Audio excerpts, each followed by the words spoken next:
Olá, pessoal, tudo bem? Estamos aqui com mais um episódio de Mentes Forenses, o podcast da vida mental.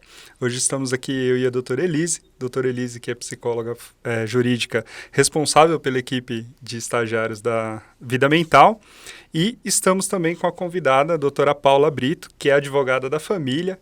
É um grande prazer receber a senhora aqui no nosso podcast, e vou pedir que a senhora se apresente para o pessoal de casa, né? Falar um pouquinho da senhora.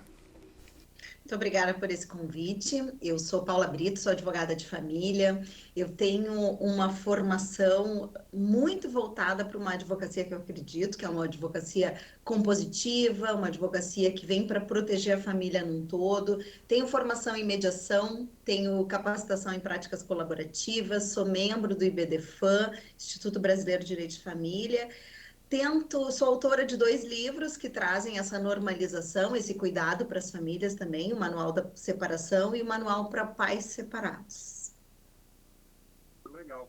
Nosso tema é isso, falar um pouquinho sobre divórcio, sobre a qualidade no divórcio, né?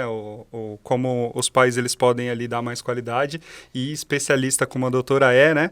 Eu vou já iniciar fazendo uma pergunta aqui, né? Quais são os principais desafios para as pessoas que precisam lidar ali com o divórcio? Eu diria que eles são desafios por etapas. Primeiro tem os desafios subjetivos, que é aquela questão emocional, o desapego, a perda do status de casada, a desconstrução de uma família idealizada, aquela ideia de que o divórcio é uma destruição familiar. Tem essas questões, então, que são subjetivas, que trazem muita dificuldade, muita culpa presente, né, nos pais. A gente trabalha muito na identificação das posições, quem pediu o divórcio, ou quem é vítima ou quem não é. Essas questões são profundas, essas questões não são da área jurídica, mas elas precisam ser contempladas. E muitas vezes a gente identifica que toda parte que tranca, toda parte de problema na condução, ela está ligada a essas questões emocionais. Do ponto de vista jurídico, do ponto de vista prático, a gente tem as dificuldades financeiras, né? A questão do rompimento, da perda de patrimônio, né? Da quebra da estrutura familiar financeira, dos prejuízos que acabam e inevitavelmente acabam acontecendo. A questão ligada aos filhos, o medo da guarda, o medo da convivência diária, essas questões que são inúmeras em relação aos filhos também é um período de trancamento, assim. E a última, que é uma mistura das duas, é essa construção interna da tomada de decisão. Porque pode-se ter todos esses sentimentos, esses medos, essas questões emocionais, pode-se já ter uma orientação jurídica, qual é o regime de bens, como é que vai funcionar a guarda, como é que vão ser os alimentos, e ainda assim o processo de tomada de decisão não é fácil. Doutora Elise, quais são as dicas práticas aí para fornecer para aqueles que estão pensando no divórcio? Então, obrigada primeiro, né, Paula, por estar aqui com a gente. É sempre uma honra estar contigo, é sempre muito gostoso essa parceria aí que a gente desenvolve. Principalmente, né, Marcos, porque quando a gente tem advogados, né, que tem essa visão da doutora Paula, né, pra gente é muito importante, porque a gente sabe que são advogados que estão preservando a saúde mental, né, então estão olhando para além do litígio, para além do processo, e estão enxergando nesse processo pessoas. Então, adoro trabalhar com a Paula, porque ela super valoriza, né, tudo isso, é uma linha de trabalho que a gente realmente curte pelo nível, né, de cuidado que ela tem com esses seres humanos que estão ali no momento frágil, no momento de litígio, e que ela tem esse olhar, então, né, que é um olhar para conciliação, que é um olhar da mediação, que é um olhar muito mais humano. Em relação às dicas, né, acho que existem coisas importantes, no sentido de que o tempo jurídico, né, Paula, é muitas vezes diferente do tempo psicológico, a gente sempre fala isso. E a gente tem que pensar, né, como é que essas ideias se constroem. Não é uma pessoa não acorda, oi, quero me divorciar. Não é assim que funciona, né? Isso é algo que vai sendo trabalhado. E a Paula fala muito bem num dos livros dela, né, de todo esse processo de, mas eu já tentei de tudo mesmo. Todas as alternativas já foram, né, Paula, tentadas de alguma forma, não foram. Essa decisão, ela é uma decisão que está amadurecida ou porque eu briguei ontem e estou de cabeça quente e isso ainda não está bem estruturado? Então, uma das grandes dicas, e talvez a primeira que a gente possa falar aqui, é a pessoa estar, né, com aquele processo desenvolvido, de pensar, de trabalhar, seja na sua terapia, no seu momento, de olhar para dentro, eu posso fazer alguma coisa para melhorar ou não esse casamento, realmente já exauriu ou não, e daí a partir disso, do diálogo, da construção, daquilo que é melhor, e organizando essa ideia, que é uma ideia que tem que ser construída. Então, quanto mais a pessoa tiver espaço para falar, melhor receber as orientações, para pensar, para discutir isso dentro da relação, a gente sabe que menos coisas, menos embates e problemas a gente vai ter lá na frente, né? Por quê? Justamente porque a culpa já não é tão forte, né? Porque os enredos familiares já estão mais ou menos desfeitos e esclarecidos. Então, o tempo também é algo muito importante, né? Ou seja, o amadurecimento de toda essa ideia e essa construção ajuda muito para que os divórcios sejam menos penosos, principalmente, Marcos, quando a gente está falando de pais que têm filhos, né? Então, que envolvem criança e adolescente, onde o cuidado tem que ser redobrado. Eu posso fazer um complemento? Essa questão do tempo, ela é tão importante, porque o advogado, ele tem que estar prestando atenção nessa questão. Porque se a gente força um acordo, por exemplo, quando as pessoas, as partes, não estão prontas para o acordo, a gente tem um retorno muito ruim depois, né? Provavelmente esse acordo vai estar mal elaborado em alguma questão pela velocidade. E o mesmo acontece com muito tempo. Se a gente estica demais uma situação indefinida, acaba dando espaço para o surgimento de muitos conflitos. Então, olha como as questões emocionais, elas são fundamentais, não só para quem está envolvido, quem está tomando decisão, mas para o próprio advogado, que tem que saber o momento certo de agir. Às vezes a gente perde uma grande oportunidade de acordo, ou de um acordo bem feito, justamente por não respeitar esse tempo emocional. Esse tempo ela é super importante, né? E daí tem uma questão que, assim, quando a gente tá falando de um casal, de um ex-casal, o tempo não é o mesmo, né, Paula? Então, assim, às vezes o tempo de um não é o tempo do outro. Então, assim como a separação não tem, assim, um casal não acorda de manhã e diz, oi, vamos nos divorciar? Vamos nos divorciar. Não é, né? Geralmente é um que toma essa atitude num primeiro momento, e como é que isso cai pro outro? E tudo isso, então, os tempos aí dos dois são muito diferentes, né, Paula? Isso tem que ser respeitado também. A raiva, ela traz de novo o tempo. Às vezes a pessoa diz assim, ó, mas ele não está nem sofrendo, quando na verdade o sofrimento dessa pessoa iniciou antes. Então essas questões subjetivas de começar a pensar, de se perceber infeliz dentro de uma relação, se perceber a ponto de mudar, né, tanto que já não encontra uma razão de ser ou não tem um projeto dentro daquela relação, mas isso iniciou num determinado momento e todos passam, a Elise pode me corrigir, me parece que todos pela mesma situação, só que uns iniciaram o processo antes. Então essa coisa assim, mas ele tá mais racional, ele não tá sofrendo, não, aquele processo naquela pessoa se iniciou um tempo antes. Essa questão, né, dos tempos, a separação, o divórcio, ele não deixa de ser um luto, né, Paula? Então, assim, existe aí toda a construção do luto. Então, o mesmo a dinâmica que existe no luto, né? Então, o momento da raiva, o momento da barganha, o momento da aceitação.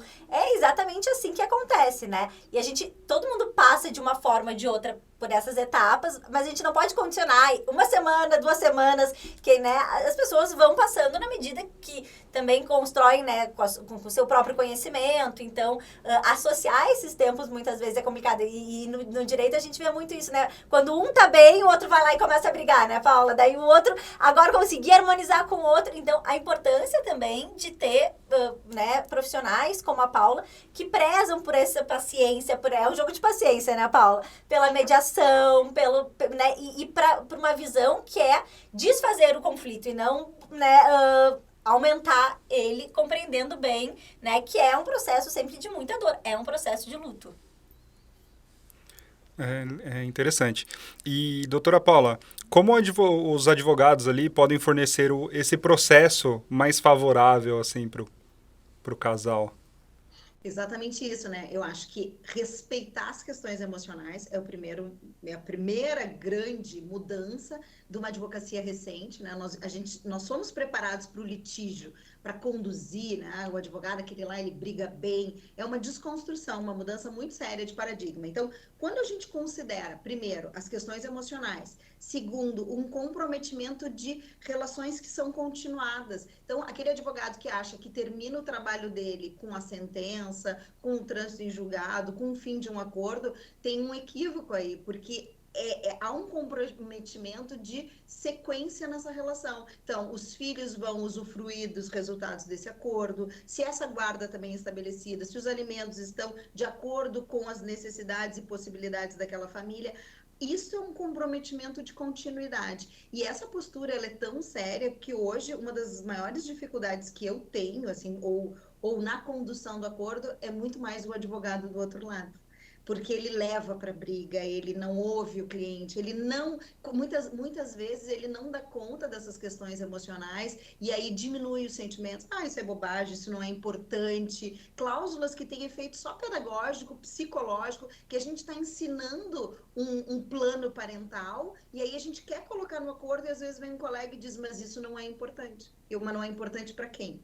É importante para quem está envolvido. Então, essa postura, a fala, a simplicidade na fala, né? Essa coisa de pega uma procuração, pede para alguém ler porque não entende o que o advogado mandou, não se sente seguro. Então, a comunicação, a simplicidade dentro do próprio processo. Eu acho que todo este comprometimento faz esse resultado, respondendo a tua pergunta, que isso é preciso, né, na postura desse profissional para preservação familiar.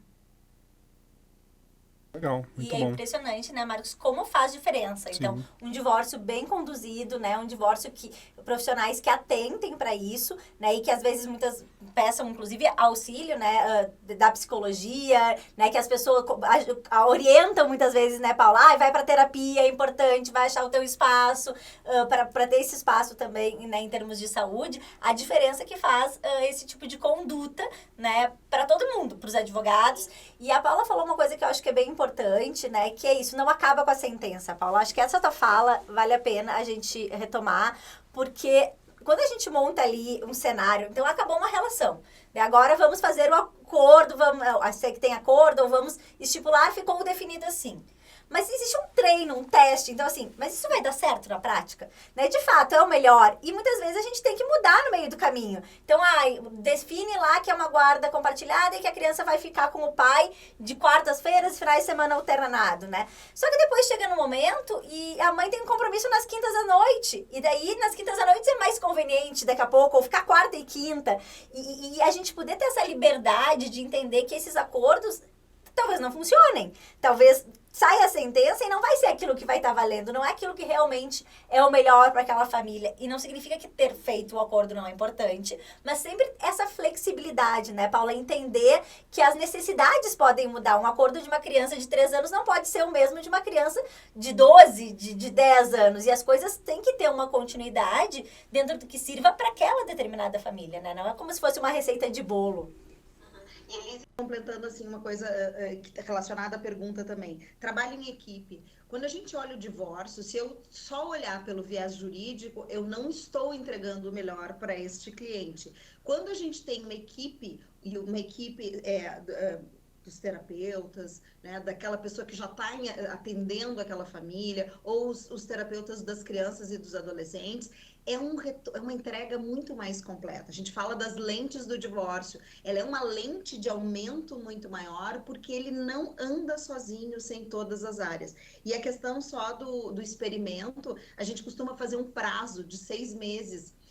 Isso é uma prática que a gente coloca. Quando a gente fecha um acordo, a gente faz um experimento de 6 meses. Daqui 6 meses a gente reúne todo mundo, quando o advogado da outra parte concorda, ou quando, no caso, eu represento os dois, e a gente revisa aquilo que só vivendo a gente vai saber se funciona. Porque esse engessamento vai buscar todos os dias 18 horas. A gente sabe que na vida não funciona assim, mas algumas pessoas colocam isso como uma condição de conflito. E aí, quando a gente revisa, a gente adapta ao melhor funcionamento da família. Então, eu acho que o experimento, às vezes eu até antecipo para 3 meses, quando na largada já não está funcionando bem, mas eu acho que é importante essa questão de experimentar essa nova formatação familiar e levar o tempo inteiro a fala de que a família não foi destruída. Ela teve uma alteração significativa, com perdas, mas ela teve uma reconstrução em outra formatação. E, doutora Elise, como os pais, pensando nisso, né, como os pais eles podem comunicar ali de maneira mais assertiva, mais favorável e mais adequada ali o divórcio aos filhos? Então, Marcos, não existe, né, uma forma, uma regra, e muitas vezes a pessoa assim, temos que comunicar, mas a criança, ela tá dentro, né, a criança e o adolescente estão dentro daquela família, então, de alguma forma, ele já sabe o que está acontecendo, as crianças, elas sentem, né, as crianças vão percebendo, e mesmo crianças muito pequenas já são capazes, né, de perceber que as coisas não estão bem. Não existe, então, uma forma adequada. O que é importante, né? É importante que os pais tentem comunicar demonstrando que a diferença entre a conjugalidade e a parentalidade, né? Ou seja, que o casamento está acabando, mas a família, né, como a Paula tinha dito, não está acabando. A família, ela está se readaptando, ou seja, ela vai ter uma nova configuração, né? E eu sempre gosto muito de falar também que é importante dizer que existe ex-marido, existe ex-mulher, mas não existe ex-filho. Então, dentro disso, poder demonstrar para a criança, né, que este lugar, né, dela, como fruto do amor dos pais, enfim, ele vai continuar existindo, embora os pais não se amem mais, né, não tenham mais essa relação como casal. É muito importante também fazer o acolhimento, né? Então, nessa fala, que, né, dependendo, vai estar mais ou menos organizada, né, de acordo com a maturidade também que esse ex-casal teve nas decisões, né?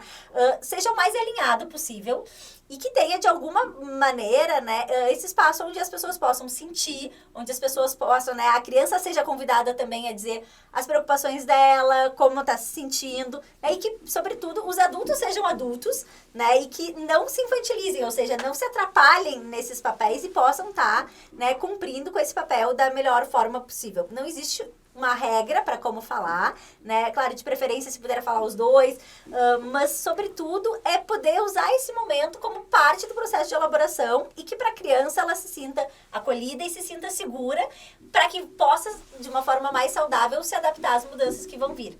Acho que a Paula pode também falar um pouquinho mais.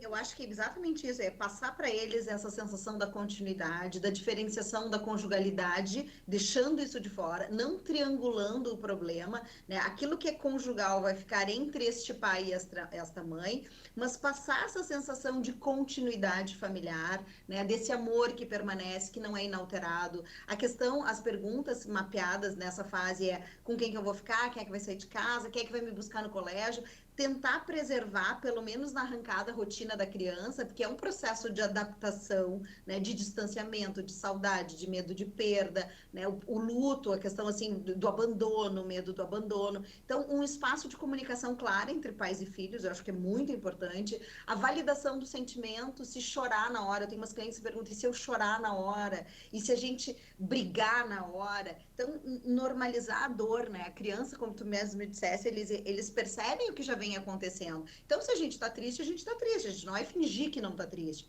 Então, acho que a normalização, ela também é importante, porque eles se sentem incluídos dentro deste processo, assim, né? Incluídos na parte positiva, de que somos efetivamente uma família e que podemos não estar bem de vez em quando, né? Mas eu gosto muito da ideia, ainda que o imóvel tenha que ser vendido, que algumas decisões provisórias precisem ser tomadas, algumas respostas é importante já ter. Eu não gosto daquela assim, estamos em crise, tu falasse bem antes, assim, estamos em crise e aí a gente vai separar como algo provisório para o filho, né? Isso não. Algumas decisões precisam já ter sido tomadas a ponto de, bom, agora está na hora de participar para eles. Então, o cuidado com a rotina, eu acho bem importante, assim, para que eles se sintam contemplados, né? Principalmente, né, de processos mais litigiosos, né, Paula, tentar não expor a criança às questões do litígio, né, porque a gente sabe que no momento da raiva, no momento da atrapalhação, muitas vezes, e até assim, às vezes é não falar no telefone que a mãe ou o pai estão ali brigando, discutindo, então, preservar a criança, porque, né, independente da briga do casal, é o pai ou a mãe daquela criança para ela. Isso sempre vai ser, né? Então, a gente tem, assim, nos casos mais graves, por exemplo, que tem de alienação parental, que a gente também trabalha, aquela coisa de querer falar mal do pai, olha o que teu pai fez, né? Então, tudo isso é algo que a gente tem que pensar em evitar, ou seja, né, o problema do casal é do casal e tentar preservar ao máximo as relações paterno-filiais e materno-filiais. Isso eu acho que talvez seja uma das coisas mais importantes, né, Paulo? E aliviando a culpa também, porque algumas pessoas cometem erros, e é tranquilo nesse momento. Eu disse algo que eu não deveria ter dito, eu acabei me excedendo, ok. Só que se a gente trouxer para o foco, a todo momento, o foco é nos filhos, é neles, esse filtro tem que ser passado para que haja essa preservação, costuma funcionar. Porque às vezes, e aí não é um julgamento se é um bom pai ou uma boa mãe, as pessoas ficam tão atrapalhadas que elas parecem aos olhos dos outros julgadores que, nossa, não está preservando os filhos. Muitas vezes não consegue. E aí entra uma intervenção terapêutica, aí entra o advogado que faz a busca, ok, eu entendo a tua dor, mas o que é o melhor para essa criança? Onde é que a gente está preservando o interesse dessa criança? E aí a gente entra. Então, dá esse respaldo para os pais, né, contemplando as suas dores, mas trazendo para o foco a todo momento. E, doutora, vamos passar para um outro lado. Em relação às crianças, aos filhos, né? Explica um pouco para a gente sobre as modalidades de guarda, né? E as diferenças entre elas. Uhum. Hoje, na nossa legislação, a gente só tem 2 modelos de guarda, que é a guarda compartilhada e a guarda unilateral. A guarda compartilhada é a regra. Todo mundo que vier a se divorciar hoje, a aplicação legal é da guarda compartilhada. A unilateral, ela é uma exceção, que ela só vai acontecer quando um dos pais disser eu não tenho interesse, deixa para ela, porque é ela que cuida, porque eu trabalho muito, seja lá a desculpa que vier. Ou quando for atribuído a algum dos pais algum limite ou alguma impossibilidade na condução da função parental. E é importante porque tem muita confusão em relação a isso, né? As pessoas têm muito medo da guarda compartilhada. A guarda compartilhada, ela vem e iguala os pais num conceito histórico, onde o pai era só o provedor e a mãe era só a cuidadora. Hoje a gente tem mulheres no mercado de trabalho e a gente tem pais cuidadores, então ela tem uma parte de entrega que equipara esse pai e a mãe, o que é muito importante. Ajuda a inibir a prática da alienação parental, isso é uma outra questão que a guarda compartilhada traz, e algumas pessoas confundem e trazem como se existisse a guarda alternada. Nós não temos na nossa legislação. O que a gente tem é uma convivência. Então, guarda é gestão, guarda é decisão, guarda é toda a parte funcional, logística, administrativa dos filhos. E a convivência são os pernoites, as férias, o tempo. E um equívoco que acaba acontecendo, as pessoas acham que por ser compartilhada, ela tem que ter o mesmo tempo igualitário entre pai e mãe. A lei não fala nisso, a lei fala em equilíbrio,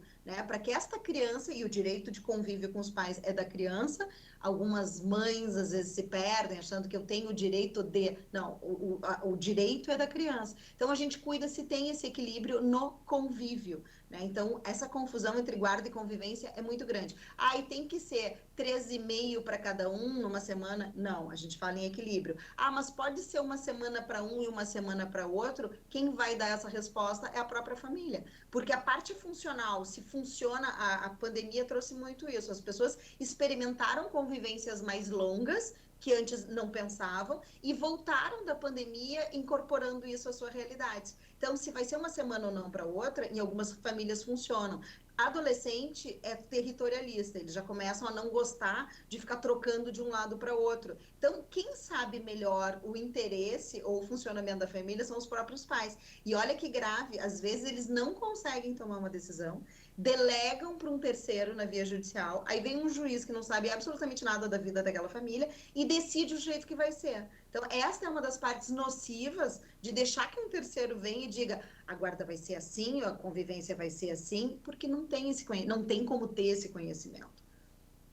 Eu gosto muito de pensar, né, nisso da equidade parental, né, Paula? Assim, essa ideia de que as mães, né, que a gente antigamente as mães como muito mais presentes na educação, no convívio com os filhos, hoje já não tem, né? Hoje o que a gente tem aí, do ponto de vista psicológico, a gente não pode dizer, do ponto de vista da saúde mental, que é mais importante que o outro, né? A gente não pode dizer, assim, que o papel do pai ou o papel se sobrepõe ao papel da mãe e vice-versa. Claro que quando a gente está falando de crianças muito pequenas, né, a gente sabe até por uma questão de aleitamento, por uma questão que as mães, né, tendem a ficar mais próximas dos filhos, pelo menos nos primeiros 2 anos, e daí quando são crianças pequenas, fica um pouco mais restrito, né, talvez essa convivência com o pai ou com os pernoites, até porque é para criança não ter que ficar, né, se ambientando ainda dentro de uma determinada casa ou outra. Mas é importante, a Paula falou muito bem assim, cada família ela vai ter que se organizar e entender, e esses modelos não são fixos, porque à medida que a criança vai crescendo, ela também vai criando uma autonomia e vai entendendo o que é melhor para ela. Então, não, eu gosto mais assim, tem crianças, por exemplo, eu tô achando que uma semana com a mãe é muito, né? Eu não tô achando que ficar uma semana sem ver o pai é muito. Mas daí vai um dia sim, um dia para cada casa. Não, mas daí um dia para cada casa é mudar, eu não tenho, né? Uma semana não tenho. Então, a gente não pode dizer como cabe, até porque também tem que caber na rotina desses pais, né? Então, a gente também vai adequando para aquilo que é. Agora, o que eu acho que é mais importante, né? A Paula falou, mais importante é que os adultos estejam preparados para tomar essa decisão, pensando no melhor para a criança, né, Paula? Porque muitas vezes é assim, tá, então como é que tu quer, né? A gente pode sim perguntar para a criança como é que ela gostaria, mas nunca deixar na mão dela a ideia de que ela pode decidir isso. Isso tem que ser uma decisão dos adultos, e se eles não conseguem, como a Paula botou, de um terceiro, que vai ser o juiz. Agora, essa ideia, às vezes até as mães dizem equivocadamente assim, quando tu tiver 12 anos, tu vai decidir. Não é isso. Quando a criança tem 12 anos, né, Paula, me ajuda, ela é escutada judicialmente, mas assim, a decisão é uma decisão que tem que sempre ser dos adultos, sempre ser dos adultos. E se os adultos não conseguem decidir, que isso vai ser feito, né, pelo juiz. Agora, colocar isso na criança, né, essa responsabilidade, isso é muito pesado, porque traz uma criança, uma escolha. Não, mas então, peraí, eu vou escolher ficar mais com o meu pai ou com a minha mãe. Isso, né, causa aí um conflito, porque a compreensão, ao fim e ao cabo, se eu ficar com um, eu tô magoando o outro, vai parecer que eu amo mais o outro ou não, e causa toda essa confusão. Então, deixar muito claro, né, Paulo, e tu me corrige se eu estiver errada, a questão da importância dos adultos decidirem. Olha o que eu lembrei, tá? Hoje mesmo saiu um acordo, e olha uma cláusula que tem a ver com isso que tu está falando. Eles estavam discutindo salientes ainda que, considerando a vontade e interesse do menor, o poder decisório é dos genitores, adultos sabedores do que é melhor ao filho. E comprovadamente, para que uma criança possa crescer de forma saudável na sua formação psíquica e emocional, ela precisa de convívio e vínculo com ambos os genitores. Por que eu trouxe? Me lembrei porque isso foi hoje, saiu hoje, porque esse pai entende que a decisão é do filho, é um filho de 12 anos. Mas é que ele não quer ir. Sim, e aí ele compra uma decisão e não está atuando como pai. Então, olha o que a gente tinha falado agora, 1000 ganchos. É uma cláusula que tem uma importância só de lembrar disso. A decisão é dos pais, que são sabedores, sim, do que é melhor para os filhos. Porque essa inversão ela é muito perigosa. E a oitiva de criança e adolescente é uma coisa muito difícil. É difícil, inclusive, conseguir em casos que a gente precisa que eles sejam ouvidos. Às vezes a gente depara com entendimentos de que não é bom, que não interessa, que não tá escrito que é obrigatório. Então, é uma coisa muito, muito difícil, né? Por isso que este protagonismo dos pais, ele tem que ser trabalhado, né? Primeiro, deixando raivas e dores, questões da conjugalidade do lado, trazendo para a parentalidade e quando a gente reforça essa importância, vocês sabem o que é realmente melhor para o filho de vocês. Claro que isso não impede da criança ser escutada, né? Então, assim, deixar muito claro. Até porque bons pais preocupados, são aqueles que dão esse espaço, né, de escuta, dão esse espaço para a criança. Então, naturalmente, não significa que a criança não deva ser ouvida. E ela deve ser ouvida muitas vezes, isso deve ser conversado, isso deve ser... Mesmo com crianças pequenas, né, a gente já pode fazer esse tipo de ensaio. Mas tu quer ficar mais com o papai, tu quer ficar mais com a mamãe, e poder indo entendendo. E se ela não sabe ainda verbalizar, a gente vai sentindo através dos sintomas, né? Então, do quão bem ela tá, o quão adaptada ela tá. Porque a gente sabe que uma criança em sofrimento, ela vai, né, uma criança pequena, ela vai a demonstrar esse sofrimento de uma forma se ela ainda não é capaz de verbalizar. Então, estar com esse olhar atento, né, dar esse espaço de fala, poder, mas não o juiz, os próprios pais, porque cabe a eles esse entendimento. E daí, dentro do possível, eles trazerem, né, preferencialmente em comum acordo, o que é melhor para aquele filho, né? Eu acho que tem uma ideia que eu sempre falo que eu acho que é importante, que é entender que a convivência, né, o direito, é um direito e um dever, né, Paula? Então, assim, não se trata só de um direito da criança, né, assim, é um direito e um dever esse convívio para os dois lados, e isso é super importante, né, porque às vezes, a Paula também sabe que isso acontece, mas o fulaninho não quer ir com o pai. Né, Paula? E daí, tá, mas ele não quer ir com o pai. O que a gente faz? A gente obriga? Olha, de certa forma, se esse pai não tem um impeditivo, sim, a gente vai tentar entender por que essa criança não quer ir com o pai. Às vezes o pai tá numa casa que não tá organizada, às vezes ainda não conseguiu, não tá conseguindo dar a atenção necessária para a criança, enfim, e tentar trabalhar essa família para que a criança possa querer ir com o pai. Agora dizer, não quer, não vai, né? Isso é uma liberdade que a gente não tem. Então, se o filho disser, não quero ir na escola, a gente vai dizer, então, não vai? Né? Eu sempre, né? Não dá. Por quê? Porque isso é importante para a criança, é importante para o pai, para a mãe. Então, esse é o mesmo entendimento que a gente tem que ter. Se meu filho disser, não quero ir na aula, eu vou dizer, tu vai na aula, né? Obrigatoriamente. Mas por que tu não quer ir na aula? Porque eu tô sofrendo bullying. Então, vamos tratar o bullying. Porque a professora é chata. É a mesma coisa aqui, o exemplo é o mesmo, né? Então, a gente tem que trabalhar o porquê disso, mas sempre entendendo que isso é algo importante e tem que ser preservado. O convívio é muito importante. E eu tenho dúvidas sobre uma coisa, doutora Paula. Como que se dá a comunicação entre os pais que estão no processo litigioso sobre o filho, no caso? Sobre essas decisões, sobre essa troca que tem que ter, né? Depende muito do grau de animosidade dos pais, né? O ideal, vamos começar pelo ideal, que tenha uma comunicação voltada para a parentalidade, que se dividam as decisões, que se compartilhem os acontecimentos.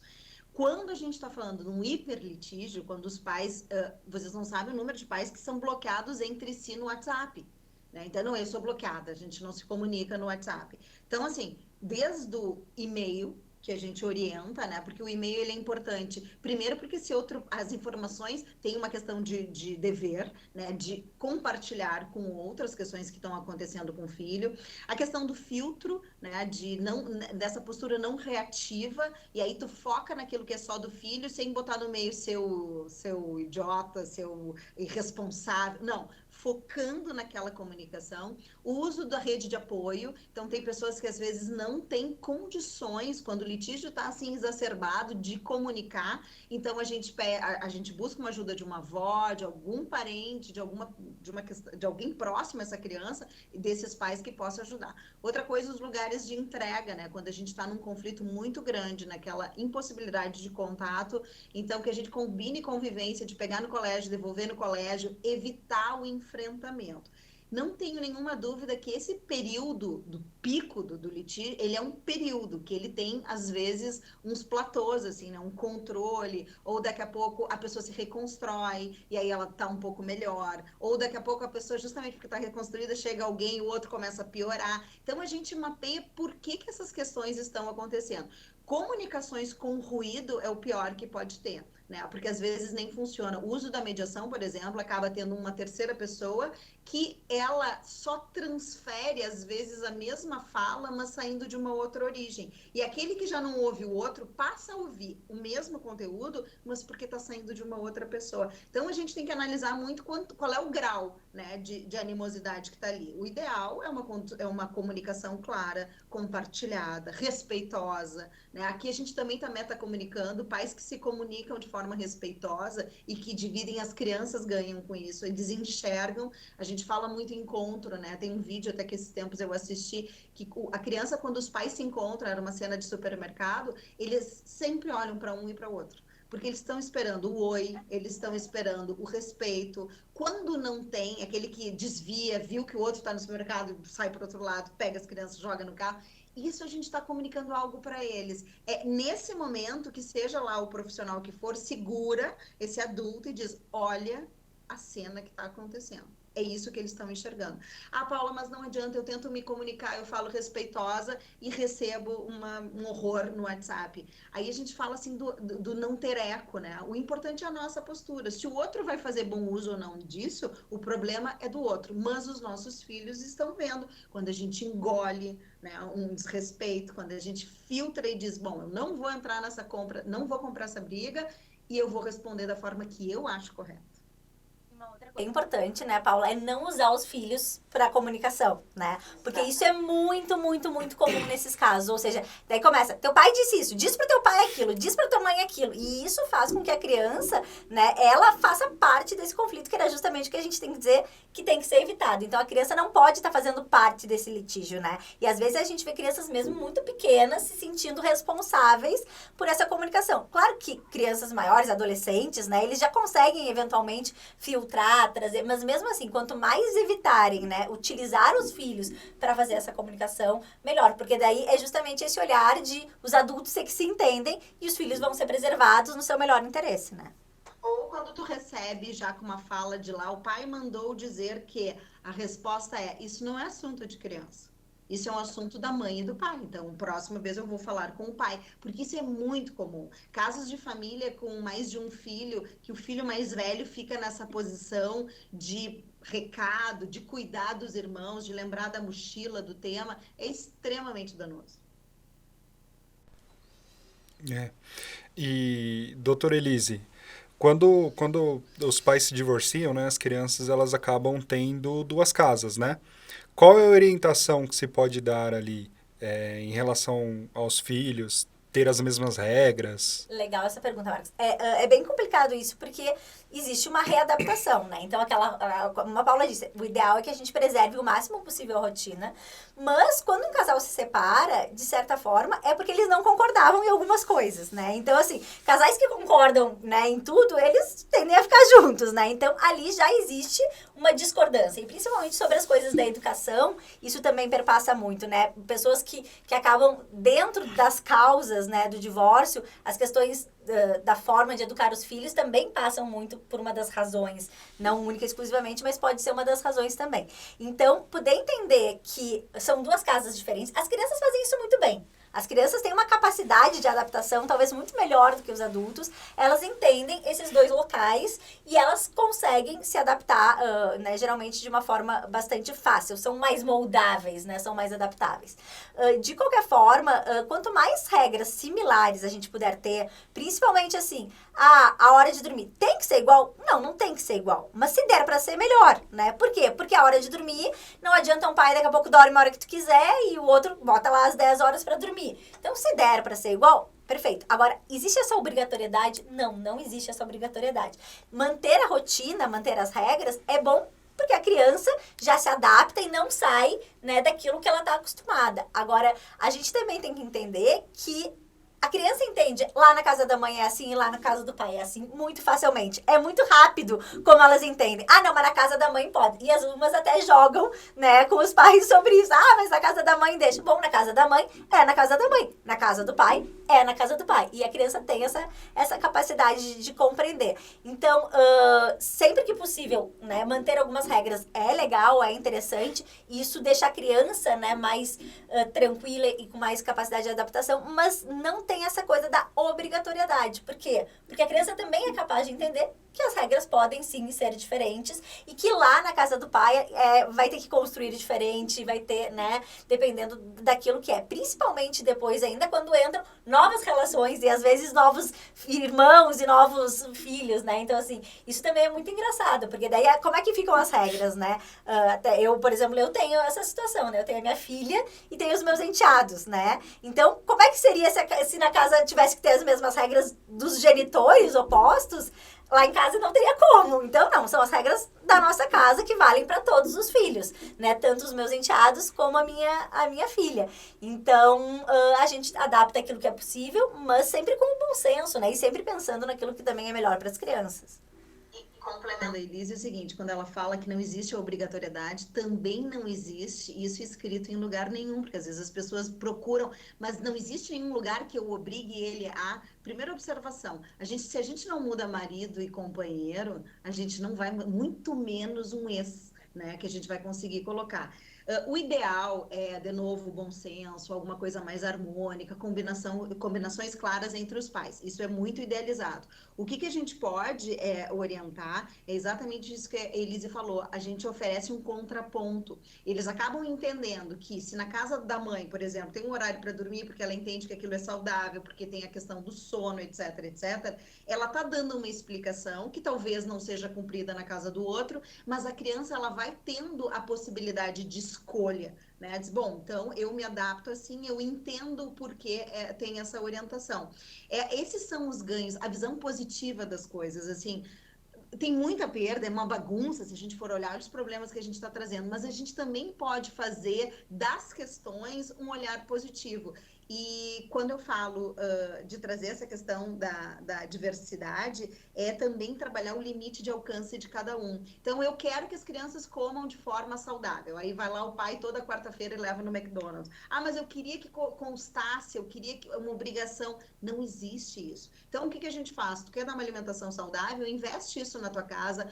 Educa em cima disso. O outro é o limite de atuação daquele genitor. Eu não posso estabelecer se o outro tem um problema agora. A criança dorme com o cabelo molhado. A cliente ligou. Ele não seca o cabelo da menina. Gente, nós não temos esse alcance. Nós, advogados, nós, os terapeutas, a pessoa tem que entender que ela tem um limite de atuação. O que vai acontecer na outra casa, tomara que seja parecido com o que a gente pensa.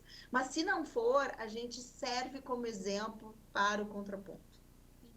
Porque às vezes isso passa por um abuso do controle, né? Então, não deixa de ser uma forma de querer controlar a vida do outro, né? Então, assim, entender que o que é da casa da mãe é da casa da mãe, o que é da casa do pai é da casa do pai. E que eu não tenho esse controle. Então, na casa, né, do pai, vai ser como o pai definiu e o pai faz aquilo que acredita que é melhor, né? E se eu quero, né, usando a alimentação, dar uma alimentação saudável, que eu faça no meu momento, conscientemente, né? E que eu deixe as coisas da casa do pai e, principalmente, não dizendo, mas teu pai faz errado, mas é ruim, né? Não, teu pai faz do jeito dele, eu faço do meu jeito, né? E não colocando que existe um jeito melhor que o outro. Ou no controle, aquele pai ou aquela mãe que faz questionário quando o filho volta. O que tu comeu? Que horas tu dormiu? Mas o que ele disse? Quem estava lá? Isso é outra coisa danosa, isso é outra coisa que acaba deixando eles ou indo para uma questão de fidelização, eu tenho que contar porque eu fui perguntada, ou eu não vou contar porque eu vou proteger a criança de novo triangulada, de novo envolvida num conflito que não é dela. Mas é engraçado porque às vezes crianças até mesmo assim, quando não existe essa pergunta, elas mesmas sabem. Elas mesmas já tendem, né, Paula? Assim, eu vejo muito na prática, elas não trazem, né? O mais comum é elas já entenderem, porque trazer isso pode gerar algum tipo de desconforto. Então, as próprias crianças, elas são muito mais inteligentes que os adultos, né? Eu adoro as crianças. Então, assim, elas já, eu não vou trazer o que é do pai, porque isso pode, se eu contar, né, que aconteceu tal coisa na casa do pai, a minha mãe vai ficar brava, isso vai brigar, então eu não vou contar. Então, a gente vê muitas vezes as próprias crianças meio que defendendo e assumindo essa postura, né, de respeitar cada um dos espaços para não ter nenhum tipo, né, de litígio, de complicação, de briga. Isso eu acho muito legal, assim, né, quando a gente vê as crianças com essa capacidade. E aí eu vou fazer uma pergunta que vem nesse sentido também, que é assim, às vezes a criança no princípio ela não entende, e aí ela traz. Qual que é a postura do outro lado quando a criança traz de forma inocente, automática? Olha, na casa do meu pai foi assim, na casa do meu pai foi... Qual é a comunicação que ali os pais eles têm? Eu acho que sempre tem que acolher, né? Então, assim, por que claro que a criança pode contar naturalmente, até porque ela conta o que teve na escola, não é porque tá ou não na casa do pai que ela vai contar. Então, ela conta o que tá na escola, ela conta a rotina, né? O que eu acho que é importante? Importante é sempre o acolhimento. Ah, ela tá contando isso pra compartilhar como é que foi o dia? Ótimo. Ela tá contando isso porque tem alguma coisa incomodando ela, que eu tenho que, como mãe, observar e ficar atenta e ver se tem alguma ou não atitude, se é de risco, ou tem alguma atitude ou não a ser tomada. Ela tá contando isso para manipular, porque as crianças também manipulam e também jogam e ter algum ganho secundário. Então, assim, muito é da intencionalidade que vem esse discurso, né? Não é que não possa saber o que tá acontecendo na casa do pai ou na casa da mãe, claro que não. Mas é entender por que ela tá compartilhando isso. Se é se ela é algo cotidiano, contando como é que tava o dia dela, se tem alguma intenção, qual é a importância disso. Então, acho que vai depender muito do objetivo aí e sempre poder escutar, né, tentando não julgar, né? Acho que esse é o mais difícil, porque se casais naturalmente já fazem isso, pô, mas o teu pai é brincadeira, né? Assim, mas então naturalmente fazem isso, esse cuidado tem que ser redobrado quando os pais estão separados. Por quê? Para que não fique uma agressão e para que a criança não se sinta cada vez pior quando ela tem que estar sendo preservada. Paula. Não, eu acho que é exatamente assim, essa questão do entender o porquê que essa informação estava chegada. Eu já estava louca para falar sobre esse comportamento da criança, que ela também manipula, ela joga com comando. Então lá, meu pai deixa eu ficar nos joguinhos até tal hora, faz uma chantagem para colocar os pais nessa situação. Então acho que essa percepção do que está acontecendo. Me lembrei também que no manual para pais separados, a gente tem alguns exemplos quanto a isso. Na casa do pai, meu pai deixa eu dormir tal hora, eu posso dormir na cama do meu pai, porque lá pode, aqui não pode. Esse jogo é importante, mas principalmente tentar entender por que aquilo está trazido. Eu gosto muito da frase, né? Primeiro se entende o que está acontecendo com ele, a gente pega o que é do adulto, separa do adulto o que é da criança. Bom, então deixa que eu falo com teu pai. E também, às vezes, eu vejo muito conflito, Elise, que as crianças trazem, os pais compram a ideia quase sem pensar. Me contou uma coisa gravíssima e já partem pro ataque, né? Não conseguem fazer aquele filtro do quanto a criança está distorcendo, do quanto ela está trazendo e propondo, né, através de uma manipulação. Então, eu acho que é importante, primeiro, verificar a informação, verificar se de fato está aquilo. É muito complicado e, para mim, eu acho que esse é o grande desafio da parentalidade, é a divergência da educação dos valores. Então, se para mim aquilo é extremamente importante, a pandemia trouxe isso muito forte, né? Vacina, não vacina, usa máscara, não usa máscara, como é que tu convive, quais são os valores daquela família? Isso é um grande desafio dentro de um casamento, que dirá fora. Então, eu acho que tentar receber, entender o endereçamento correto do problema, o que é da criança, o que é do pai e da mãe, se a gente tem que verificar com os pais. Os terapeutas, me parece, que funcionam muito, é uma grande forma de ajuda quando os pais têm muito conflito e essa criança tem um atendimento terapêutico. Eu, pelo menos, costumo, vamos ver o que essa terapeuta diz, porque daqui a pouco um tem certeza que aquilo é horrível para o filho, o outro acha que é maravilhoso, e vem alguém que trata da criança e diz, olha, ele está muito bem nessa situação. Isso não é algo que venha prejudicar. E aí dá uma controlada também, e diminui, aí voltamos, traz a criança para o centro e para o lugar de filho. Bom. E com relação ao divórcio, quando há discordância, por exemplo, na educação, né? Como passam a decidir, assim, sobre? Qual que é a forma que eles levam para a decisão? Eu acho que meio isso que a gente estava falando, né, de fazer assim, de separar o que é de cada um. Hoje a gente tem, agora não tanto ao divórcio, mas só para propor um pensamento. Hoje a gente está vendo, e eu fiz recentemente, alguns pactos pré-nupciais. As pessoas, quando vão casar, elas tomam algumas decisões. Hoje tem umas cláusulas existenciais sobre fidelidade e sobre a condução da parentalidade. Por exemplo, eu tenho uma família, a mãe é judia, e ela disse o seguinte, nem tem filhos. Os meus filhos, ou nossos filhos, quando nós tivermos, eles vão estudar numa escola judaica. Nem existe criança, mas eles já colocaram isso num plano prévio parental. Tá, agora a gente olha para o divórcio. Não se pensou nisso, as crianças chegaram, né, começaram a mostrar as suas funções dentro da família. Como é que tu direciona? Né? Eu acho que através de uma conversa, o uso do bom senso e da maturidade, né, a separação do universo adulto, o uso dos terapeutas, terapia de família, eu tenho visto bastante, de pais que buscam terapia, mas não é uma terapia de casal, é uma terapia de pais. E que eles tenham a condução do terapeuta. Olha, nós temos uma divergência absurda na forma de educar. E esses dias eu até acompanhei uma questão de que o pai achava que a mãe sexualizava demais a filha na forma de vestir, no Instagram e não sei. Como é que tu chega num acordo disso? E aí eles foram para um profissional que orientou, né? Bom, então vamos chegar no meio de um caminho, nem tanto o pai, nem tanto a mãe. Eu acho que essa é a melhor saída, assim, é tu buscar terceiros profissionais quando o conflito ele é evidente, as pessoas estão em posições que elas não vão sair delas e a criança está pagando um preço, né? Então a gente vê na adolescência principalmente esse conflito, ele é muito ruim, né? Esses adolescentes, eles querem uma estrutura de lar, os pais estão brigando e eles têm raiva por estarem passando por... Aí desanda tudo. Então eu acho que é saber separar a origem das coisas e buscar uma ajuda especializada.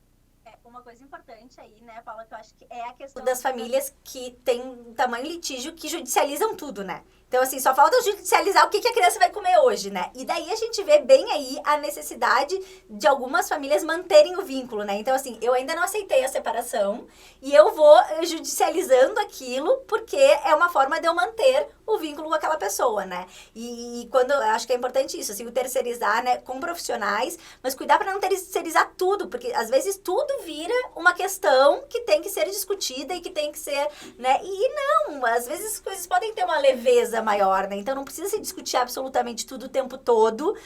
E talvez, quando eu falo, a Paula fala do bom senso, eu acho que tem algumas coisas que são assim, quais são as brigas que valem a pena? Eu sempre digo isso, né? Então, para os meus clientes, quais brigas que valem a pena? Porque tem brigas que não valem a pena, né? Então, eu quero que a minha filha tome vacina, mas o outro não quer dar vacina, né?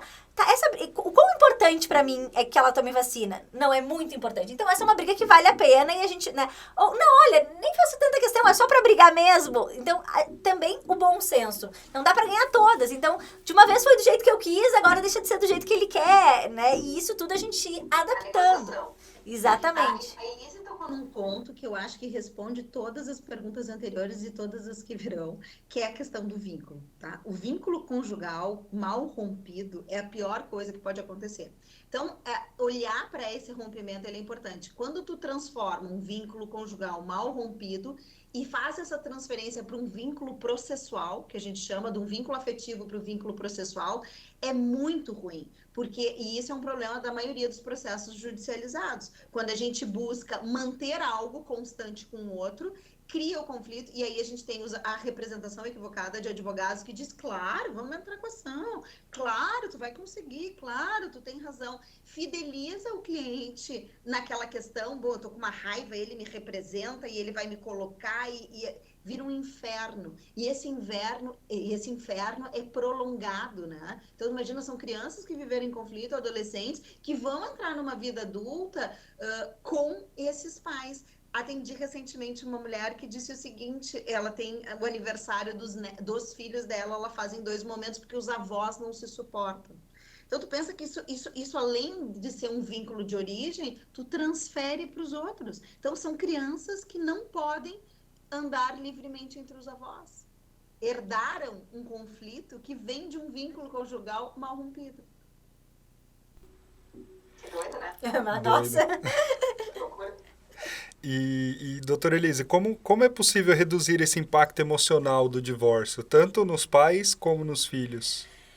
Maturidade, né? Eu acho que assim, maturidade e bom senso são as palavras que eu acho que a gente mais usou aqui, né? Maturidade e bom senso. Acho que entender, né? Assim, dar tempo, entender que é um processo, entender que as coisas não vão ficar assim para sempre, entender que tudo é uma questão de adaptação. Então, poder sentir, que nem a Paula falou também, é algo super importante, né? Sentir as dores, chorar. Às vezes tem aquela mãe que diz, eu não vou chorar porque eu tô mal, eu não vou chorar porque eu não quero que a minha filha me veja sofrendo. É óbvio que o filho sabe que tu tá sofrendo, né? E não precisa ter vergonha de demonstrar isso eventualmente, né? Então, acho que permitir que as coisas sejam feitas, né? Sentidas, elaboradas, sendo construídas.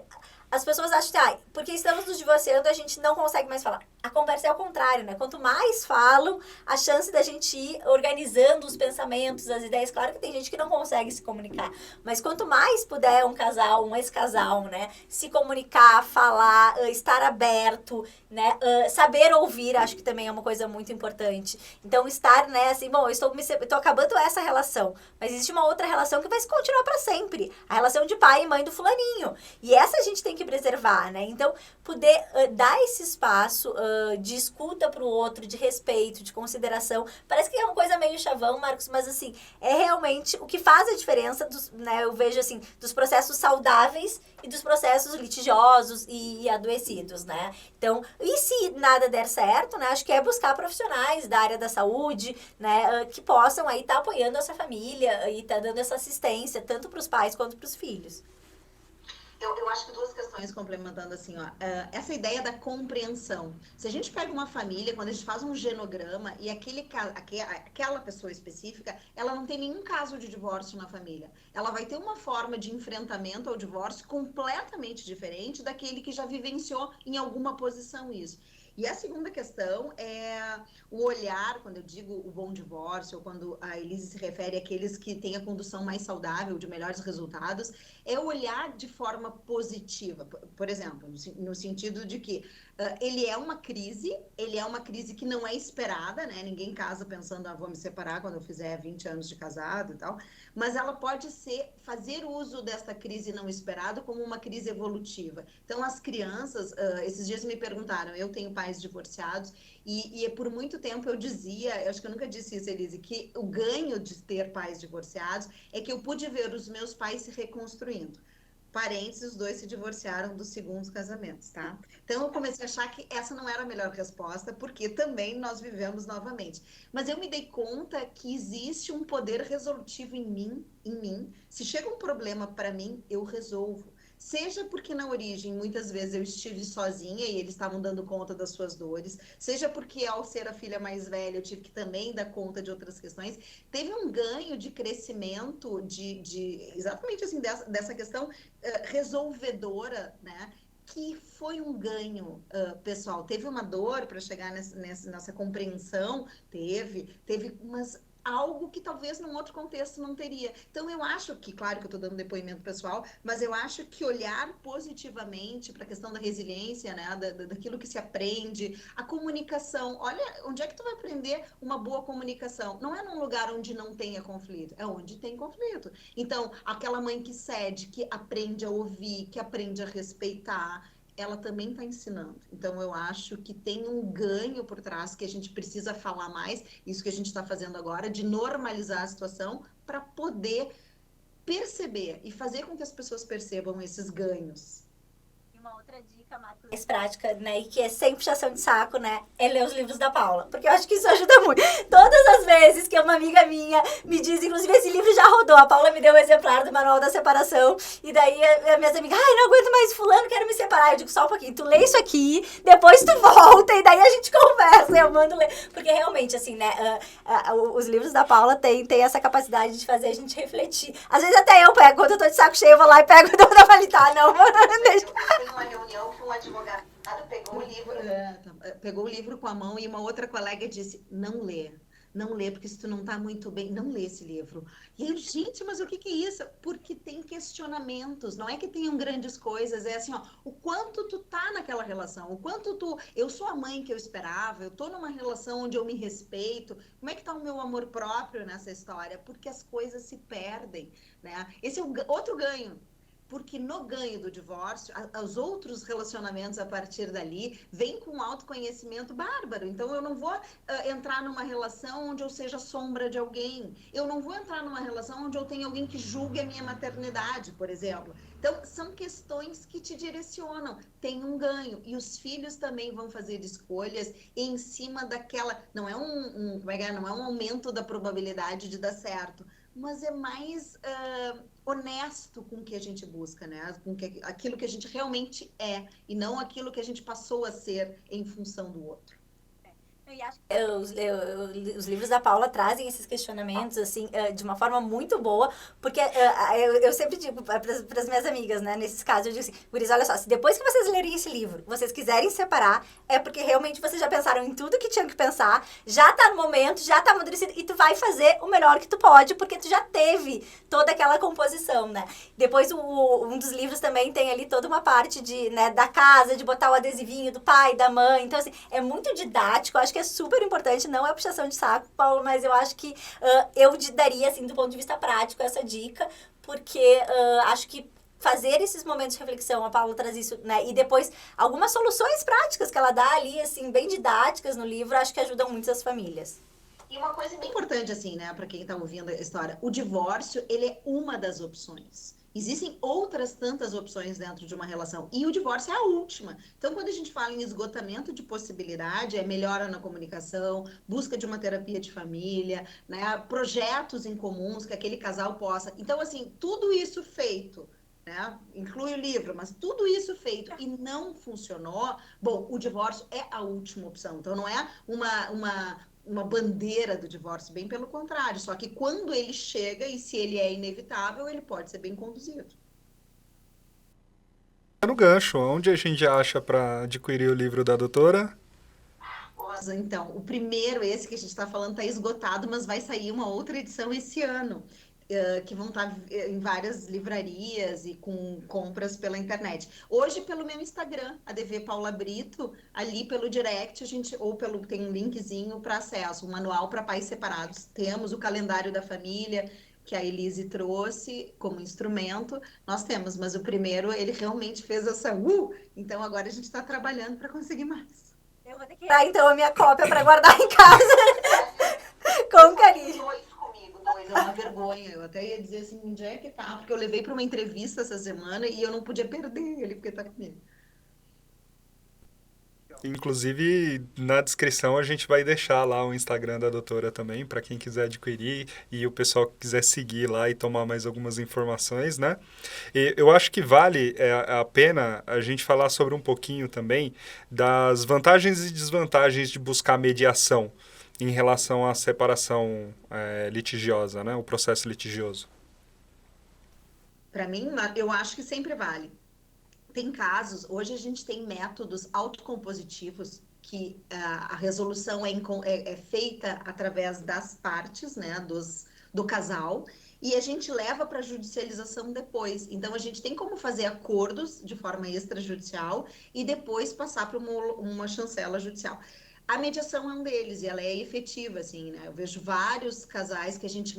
Isso é caso de mediação. Eles estão fazendo uso das questões emocionais para trancar um acordo. Eles estão colocando coisas na frente, né? Como uma proteção, quando, na verdade, é só um ajustezinho. São casos positivos. É esse terceiro que ele não entra como um conciliador, ele não vai dar sugestões, ele vai fazer com que as pessoas melhorem a comunicação e que eles, neste protagonismo, eles consigam formular um acordo. E aí, sim, essa mediação, aqui nesse caso eu estou falando da mediação privada, ela pode vir depois, o advogado formula o acordo, né, formalmente e encaminha para o judiciário.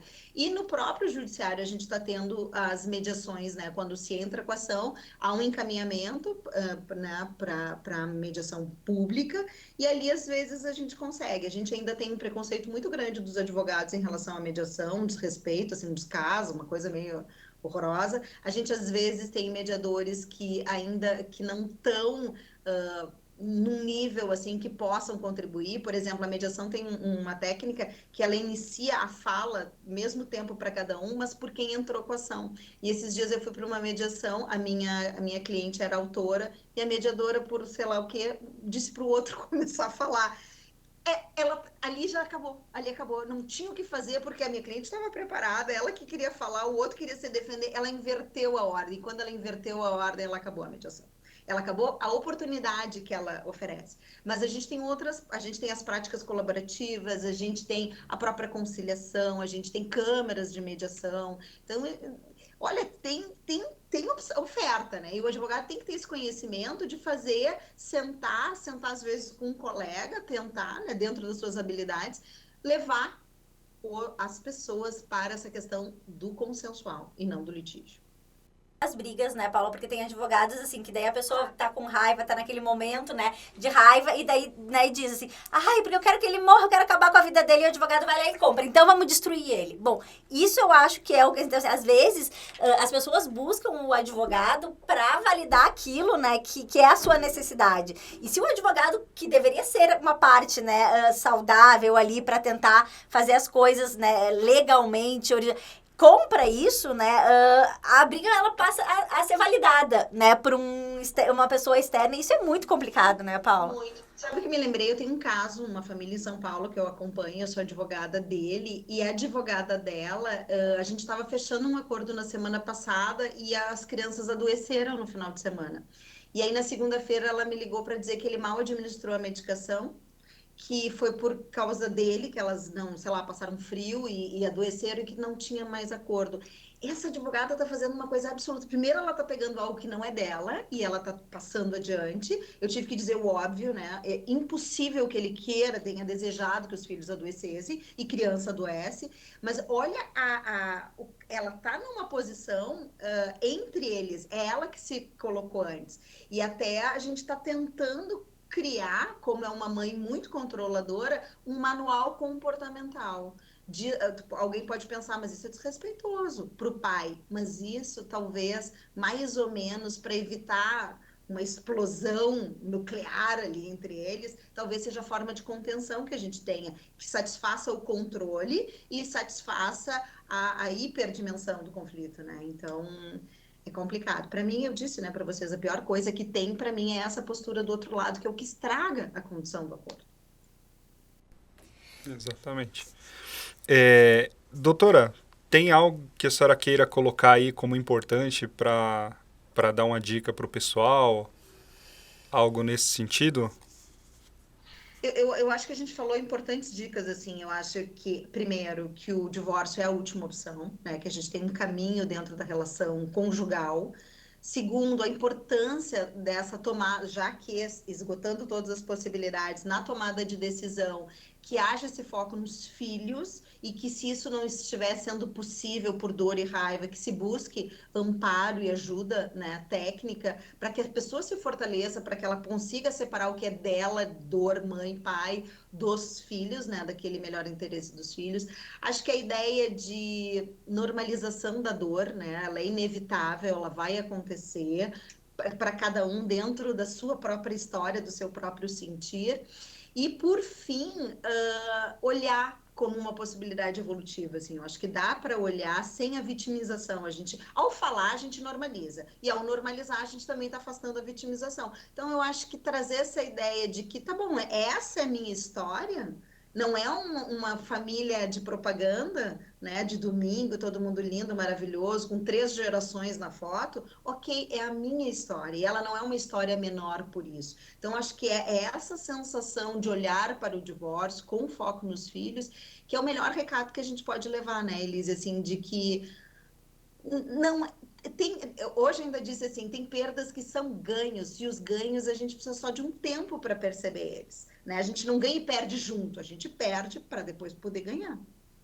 Eu gosto de uma frase, né, que o pastor Jorge sempre diz, que é assim, acima, né, de qualquer interesse dos adultos está o bem-estar das crianças, né? Eu acho que isso é ter a frase de geladeira, que nem eu digo, né? Ter essa consciência e entender quem são as crianças e quem são os adultos, né? Então, esses papéis são muito importantes, porque muitas vezes, né, na dor, no conflito, os adultos lidam com a sua vulnerabilidade, né? Mas tem que estar sempre lembrando desse papel. Opa, mas aqui eu tenho uma responsabilidade sobre essa criança, sobre esse adolescente. Então, né, não sair desse papel.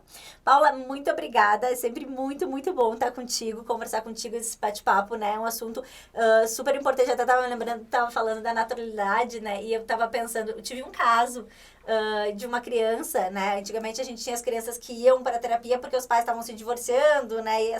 E eu tive, para vocês verem como a coisa vai mudando, um caso de uma criança que veio para mim, um menininho de 6 anos, que veio para mim para terapia porque ele estava muito chateado que ele era o único da turma que os pais eram casados. E que ele não tinha, então, 2 casas, que ele não tinha 2 festas de aniversário, e que ele tinha pedido escrito, assim, para os pais se divorciarem. E os pais vieram, não, mas a gente quer, né? A gente quer continuar a casar. Como é que a gente... Então, assim, também acho, né, que isso é uma coisa que cada vez mais as pessoas entendem que não precisam ficar num casamento se não estão felizes para sempre, e que estão se dando essa possibilidade de retomarem as vidas. E vamos fazer um podcast também, então, sobre esse divórcio aí na terceira idade, que eu achei super, né, interessante. Eu lembrei também as novas famílias, né, Elise? Quando tu trouxe um exemplo lá no início, a gente pega uma família tradicional e trabalha em cima dela. Mas hoje a gente tem um conceito múltiplo de famílias. E isso muda a compreensão das crianças, né? A naturalidade que eles têm já de aceitação de outros formatos. As escolas hoje comemoram o Dia da Família, né? E muitas já nem comemoram o Dia da Mãe e Dia do Pai. Então, eu acho que é uma outra coisa que precisa muito ser falada. Nas escolas é um movimento importante. Na escola da minha filha, por exemplo, vinha aos pais os bilhetes, né? E daí eu disse, pô, mas botem responsáveis, já não dá mais, porque tem a tia que cuida, tem o padrasto que cuida, tem... Então, assim, né, e as escolas aos pouquinhos, e daí eu mandei um e-mail para a diretoria, porque, como psicóloga e como mãe, eu achei que isso era importante. E eles mudaram, eles fizeram esse movimento nos outros, agora tá aos responsáveis. Então, assim, as coisas vão mudando, né? Que bom que vão mudando, né? E que bom que as pessoas vão entendendo e adaptando. Mas muito obrigada, então, Paula, sempre muito bom estar contigo. Obrigada por estar aqui com a gente e que próximas vezes a gente também possa estar se encontrando aqui de novo. Eu que agradeço. E para o pessoal que ficou com a gente até agora, deixa nos comentários algumas perguntas para que a gente possa trazer num segundo episódio também, onde a doutora Paula vai estar com a gente de novo, né? Algumas perguntas às vezes a gente consegue transformar em respostas bem bacanas. Às vezes a gente consegue transformar em respostas até nas nossas redes sociais. Então, às vezes, a gente gera algumas respostas de algumas perguntas que o pessoal deixa nos comentários também. E para quem quiser encontrar a doutora Paula no Instagram, o arroba da doutora é... Você pode encontrar a doutora lá também. Se precisar de informações ou alguma coisa assim, a doutora está lá. A gente vai deixar também na descrição do vídeo. Agradecer mais uma vez a doutora por estar participando com a gente e ter disponibilizado esse tempo para bater esse papo. Sensacional. Eu, particularmente, gostei demais de estar aqui presente conversando com vocês. É sensacional para mim sempre estar podendo ter essa oportunidade de aprender muito, né? É sempre muito bom. Agradecer a doutora Elise também ter disponibilizado o tempo e despedir do pessoal, né? Obrigado e até mais.